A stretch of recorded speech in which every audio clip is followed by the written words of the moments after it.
How do I get a good sear on a steak? And how do I make the steak more flavorful?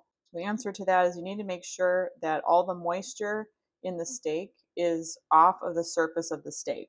So, this is a common noob problem where they just take the steak out of the package and it's got some, when you first take a steak out of the package, there's a lot of moisture on the surface of the steak.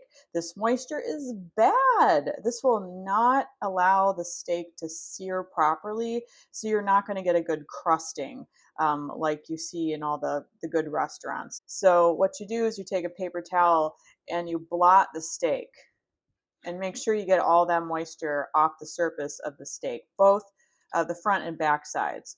The second question, how do you add more flavor to the steak? Easy.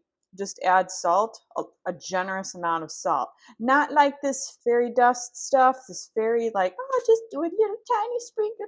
No, no, you salt that steak. You pepper that steak. And if you want, you can put some garlic salt or garlic powder on the steak as well to give the steak a little bit more flavor. You want to make sure that you allow your steak to come up to temperature before you put it on the skillet.